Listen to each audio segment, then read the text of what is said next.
I'm Logan Crawford, and right now on the Spotlight Network, we're diving into a life-changing guide to wealth and purpose. It is called Get Rich Like Instant Coffee, Unlocking Your Purpose for Financial Freedom. It's written by a terrific author. His name is Clemer Leggett, and it is more than just a book. It is a roadmap to overcoming limiting beliefs and achieving true financial success with personal stories, practical strategies, and a fresh approach to wealth building. The author's insights will inspire you to take control of your financial destiny. We're delighted to have this very talented author join us here today on Spotlight. We thank the team at Atticus Publishing for helping us put him in the spotlight today. And we ask viewers like you to support authors like him by subscribing to our channel and by purchasing his amazing book. The links are below this interview. And don't forget to download the Spotlight Network TV app, streaming on Roku, Apple TV, and Amazon Fire TV. Clemer, thank you so much for joining me here today on Spotlight. I'm glad to be here. Thank you for having me, Mr. Logan. How you doing today, sir? I'm doing great, my friend. I love the title of your book, Get Rich Like Instant Coffee. How did you come up with that one? Well, it was happily it started at the bookstore. A lot of people didn't know. I mean, a lot of people didn't know this, but started at the bookstore. I was talking to a guy one day, and he was saying that me and him both were looking for a book that would show you how to get your financial freedom instantly. And he was like, couldn't find it. And I was like, you know what? I can't find it. He said, but is it possible? See, it's possible because ideas are possible. And so and then he was like, well, he was like, man, okay, I tell you what, I said, I'm writing a book. I said, you know what? I'm gonna do my research a little bit further deep on how to become more successful. And once I get it all practiced out, and I came home and told my wife about it, and he said, I said the guy was asking me some questions about a book, and instant. She said, everybody wants something instant. I said, instant coffee. She said, yeah, ideas are instant. I said, instant coffee, and that's how we came up with the title Instant Coffee. And then purpose came a little bit later when I realized I'm trying to find something to hit me with my purpose in life, and that's how we came up with the title. Get rich like instant coffee, unlock your purpose for financial freedom. Wonderful. Well, it's a great title. It really connects and it's very memorable. So those are great accomplishments for coming up with that very creative uh, name for your book. Talk to us a little bit about the personal challenges that you overcame and how they shaped the message of your book and also how they shaped your life and helped form it in a great way. Uh, well, it started off pretty much everything was about me. Starting off in the book, and I was because I was struggling with, like, going from job to job, and I had several businesses I was not happy with and things of that nature. And I always heard people, even me, complain about the job. So we always said, I don't like my job. I can't stay and go, but I got to go to this job because I got responsibility and things of that nature. And that's how it came up to be. The book was all about me. And I said, man, I'm going through some things, and I had to find out what my purpose was, my struggle was. I was dealing with the leadership problems. I was also dealing with past experience. Someone was not good. I mean, growing up. I mean, so if you can name a few things that you probably say, well, probably he didn't go through this. I guarantee I went through it. From Yeah. any kind of past experience, I mean, my past was not good at all. Then also growing up in a neighborhood where there was no kind of resources actually to become successful. We had a community college, but it didn't have the kind of anything that would work, like trade school, anything like, where you can actually go learn higher skills in government and law and things of that nature. And then they didn't have graphic design classes and things of that nature. So, it was just kind of hard. And then so I had to figure out, so when I came across what I needed to do was find out, the how the other people came to be successful. Hmm. And that's when I started wondering what were they principles that they used to become prosperous and financial freedom in life and things. Because I came across a lot of books on that title. So, and that was like Think and Grow Rich, The Secret by, Rhonda Barner, and then also Napoleon Hill and Joseph Murphy, The Power of the Subconscious Mind. Then I read some other books on physics, scientist books, and things of that nature. And so then I said I was going about the wrong way. So wait a minute, I need to focus on how they became successful by their prosperous and the patterns and laws that they use. Because then I started realizing a lot of authors they was not apologetic. They were straightforward, and I was like, man. So now I'm seeing exactly how they became successful, that's how.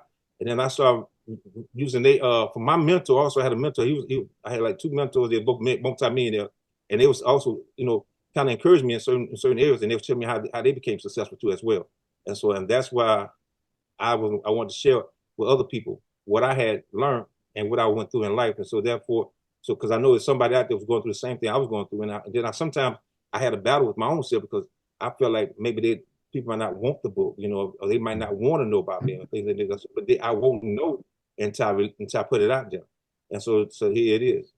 Well, we're glad you put it out there because it's an important work. I think it's going to help a lot of people. Talk to us a little bit about limiting beliefs about money and how they prevent you from achieving success and building wealth. Well, I'm gonna say this. I'm just gonna use a little quote from before I answer the question. Reverend Knight said it better. He said, "Money is like a woman. If you don't treat her right, she won't stay around." You know, so I'm gonna use that because I like that quote. You know what I'm saying? But yeah, if you don't have a good relationship with yourself, it doesn't matter if it's with money or with people or whatever.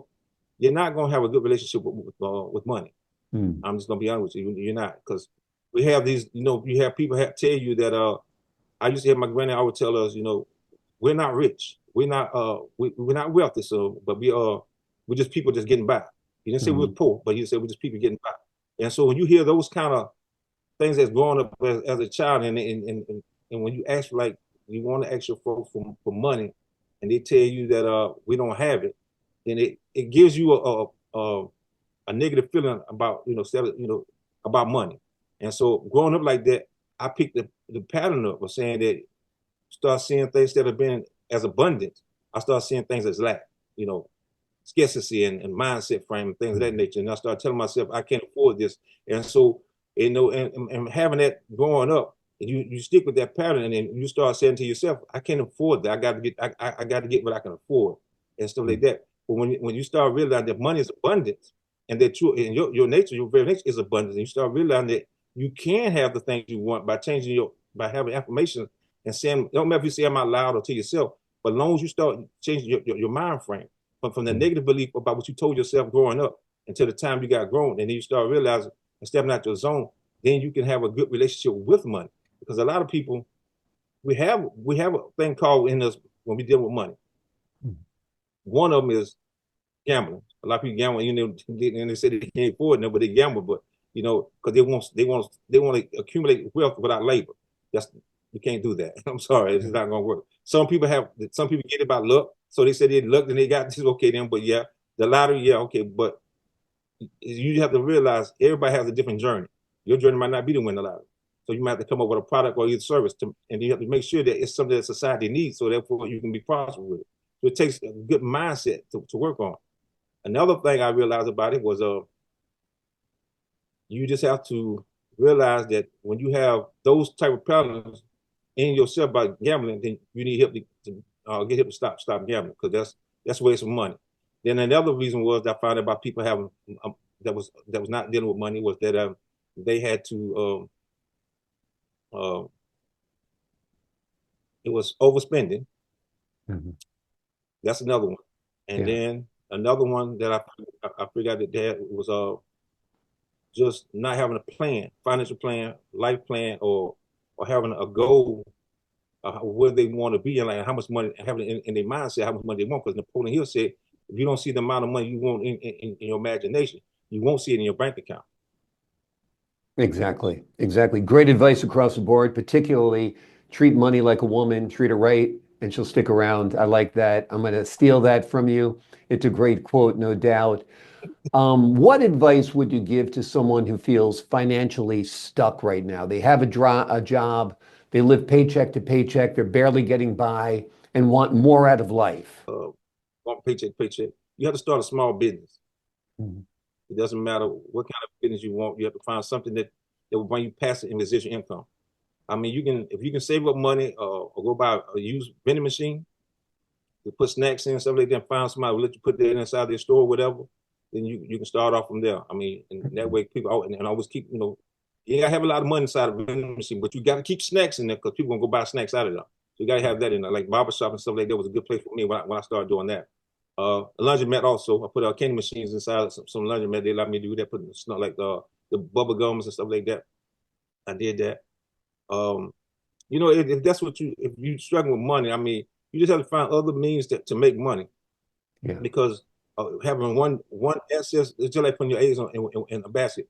You can't put all your eggs in one basket. And I heard that phrase all the time, and I never understood what it meant until I realized you just can't depend on one job because that job can always it can always leave, or you can leave it, or you can end up getting fired or laid off.